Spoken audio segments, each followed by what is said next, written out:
Bonjour à tous et bienvenue sur la Fraiszone pour une nouvelle vidéo portant sur Windows 8. Cette fois, on va s'intéresser au gestionnaire de tâches. Je crois que c'est vraiment l'un des outils qui a subi le plus d'améliorations. Et sincèrement, il m'a pas mal bluffé. Alors, pour commencer, on va essayer de s'amuser et de lancer quelques programmes. Histoire de... Comme ça, on aura peut-être plus d'éléments dans le gestionnaire. C'est ça aussi. Ensuite, pour y accéder, vous avez deux solutions. Soit vous allez sur le bureau, vous faites le contrôle Alt Sup. Donc ça n'a pas changé depuis Windows 7. Sinon, vous pouvez également y accéder par l'intermédiaire du module recherche. Vous tapez gestionnaire de tâches ou gestion, ça suffira. Et là, vous trouvez le gestionnaire des tâches. On clique dessus, pouf, on se retrouve sur le bureau traditionnel avec le gestionnaire des tâches qui s'ouvre miraculeusement sous nos yeux. Alors là, forcément, on n'a pas grand-chose. La seule possibilité qu'on va avoir finalement, ça va être de sélectionner un outil et de cliquer sur fin de tâche pour le faire disparaître. En revanche, il est possible d'afficher davantage d'informations en cliquant sur le petit bouton plus de détails. Et là, attention, préparez-vous. C'est quand même déjà nettement mieux. Alors, qu'est-ce qu'on va trouver dans ce nouveau gestionnaire des tâches? Alors, déjà, au niveau de l'onglet processus, donc ça c'est un onglet que vous devez sans doute déjà connaître, on va voir évidemment tous les processus qui sont en cours d'exécution. Ils sont ordonnés, répartis en plusieurs rubriques. On va trouver notamment une rubrique application qui contient ici 6 programmes qui sont en cours d'exécution. On aura également une rubrique processus en arrière-plan. Là en l'occurrence nous en avons 5. Et puis nous avons les processus Windows avec tous les processus lancés par Windows. Pour chaque processus, on va avoir l'occasion de voir justement la part des ressources processeurs qu'il consomme. On pourra également voir combien de mémoire vive il consomme. On connaîtra l'impact qu'ils ont sur notre disque ou sur notre réseau. Et toutes ces informations-là, bien évidemment, évoluent en temps réel. Et donc on peut voir un peu l'évolution de chaque processus. C'est assez intéressant. Là, en l'occurrence, on voit que IE prend quand même 141 mégas. Bon, c'est pas énorme, certes. Mais sachant que j'ai pas ouvert plusieurs onglets, c'est quand même déjà assez remarquable. Si je veux fermer un processus, je clique dessus, je clique sur le bouton fin de tâche, et là, pouf, il est parti.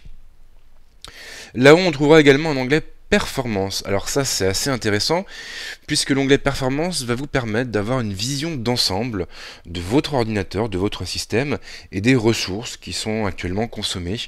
On pourra voir par exemple quelle est la charge du processeur, pareil pour la mémoire, pour le disque dur ou pour le réseau, donc c'est assez intéressant. Là, on voit notamment que le processeur, il a eu soudainement un pic à 100%, on ne sait pas bien pourquoi. Donc c'est peut-être quand j'ai voulu fermer IE, allez savoir. Et évidemment, on a des infos affichées en bas, un peu plus remarquables, qui vont un peu plus en profondeur, qui nous permettent de voir la fréquence notamment du processeur, le nombre de processus, de threads, et ainsi de suite. Donc c'est quand même assez intéressant. Et ça nous permet de voir ce qui se passe sur notre machine. On va trouver également un lien en bas pour ouvrir le moniteur de ressources. Donc le moniteur de ressources, bien sûr, il faut être administrateur pour y accéder. Et donc là, c'est encore un autre outil qui lui est consacré au monitoring. Et là encore, on va pouvoir voir ce qui se passe concrètement avec notre processeur, notre disque, notre réseau, notre mémoire vive. On pourra également savoir s'il y a des fautes, des erreurs qui interviennent. Donc là, on rentre sur un autre outil, mais qui est complémentaire finalement au gestionnaire des tâches. Et qui est aussi bien foutu. On retrouve là encore plusieurs onglets pour avoir plus d'infos sur les différentes facettes de notre ordinateur. Donc c'est quand même très complet, ça devrait notamment faciliter la vie des techniciens, qui n'auront du coup pas besoin de passer par d'autres outils pour trouver ces informations-là. On revient au gestionnaire des tâches, donc on a aussi un onglet historique des applications. Alors ça, qu'est-ce que c'est? Eh bien, c'est tout simplement un espèce de log de tout ce qui s'est passé sur votre machine au niveau des applis. Vous pourrez savoir toutes les ressources qu'elles ont consommées, notamment au niveau du réseau. Vous pourrez connaître la durée du processus et d'autres informations encore. Alors là, vraiment, le truc moi qui m'intéresse le plus finalement, ça se trouve au niveau du réseau, puisqu'on va finalement savoir quelles sont les applications qui ont consommé le plus de data à un moment donné.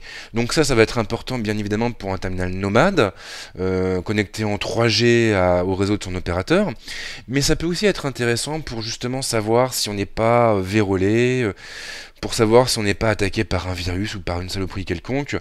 Je veux dire, si tout d'un coup vous avez un outil, un logiciel un peu bizarre qui va se mettre à balancer plein de data sur le réseau, bon, bah là, vous pouvez être sûr qu'il y a un truc qui est peut-être pas forcément cohérent, et ça vous donnera la possibilité du coup de virer l'outil ou de réparer le problème, de corriger le problème. Au niveau de l'onglet démarrage, alors là, c'est pas franchement ce qu'il y a de plus excitant. Donc apparemment, il s'agirait de toutes les tâches qui ont été démarrées. Alors c'est assez bizarre parce que je vois quand même qu'on a mon parallèle desktop, mais on a aussi le programme d'installation de Google, ce qui finalement me donne l'impression que c'est ici qu'on va voir les différents programmes qui se sont installés sur la machine. Bon, là j'avoue, je sais pas trop, donc je vais pas vous dire de conneries. Vu comme ça me parle pas énormément. Bon. L'onglet utilisateur, là aussi c'est quand même assez intéressant puisque ça vous permet de voir ce que consomme toutes les sessions ouvertes. Donc là actuellement on peut voir aussi le statut des sessions. Donc là je vois le statut de ma session administrateur qui a été déconnectée. Effectivement elle ne consomme plus rien. En revanche sur ma session utilisateur, bon voilà, je consomme un peu de pros, un peu de mémoire vive. Bon. Voilà, ça peut être intéressant si vous partagez un ordinateur à plusieurs, ou si vous avez, je sais pas moi, si vous avez monté un petit serveur avec des sessions distantes. Bon, je pense qu'à mon avis tout apparaîtra ici et ça peut être pas mal. Dans l'onglet détails, eh bien, qu'est-ce qu'on va avoir? On va avoir la liste de différents processus, avec leur exécutable, avec le nom d'utilisateur qui les a exécutés, qui les a lancés, avec la mémoire, le statut, la description. Là, j'ai l'impression qu'on repart un peu plus sur le gestionnaire de tâches qu'on connaissait sur Windows 7. Et pour les services, c'est un peu pareil, on voit tous les services qui sont démarrés, et là en revanche c'est quand même nettement moins visuel. C'est un petit peu couillon, j'aurais bien aimé avoir un affichage un peu comme ça, mais bon, là en même temps on est que sur la première bêta, ça sera peut-être amené à évoluer. Mais bon, là, vu comme ça, c'est pas super trépidant. Bon, on peut aussi ouvrir les services, la fenêtre consacrée aux services, qui se trouve dans les outils d'administration du panneau de configuration, où là, on retrouve globalement la même fenêtre que sur Windows 7. Il n'y a pas de gros changements. Donc voilà pour ce gestionnaire des tâches qui est, ma foi, très sympathique. C'est vrai que si on l'associe avec le moniteur de ressources, on peut finalement obtenir un outil de monitoring assez intéressant. Et là, j'avoue quand même que là-dessus, j'ai pas grand-chose à en redire. Bon, jusqu'à présent, Windows 8 m'a pas particulièrement emballé. Je trouve qu'il y a quand même certaines lourdeurs, certaines fautes ergonomiques. Mais là, en revanche, on tient quand même un outil qui est très prometteur. Et j'espère sincèrement que Microsoft va le développer un peu plus dans les versions à venir. Donc voilà, c'est tout pour cette vidéo. J'espère que ça vous a plu. Si vous avez des questions, les commentaires sont là pour ça. Et je vous dis à très vite sur la Fredzone. Ciao.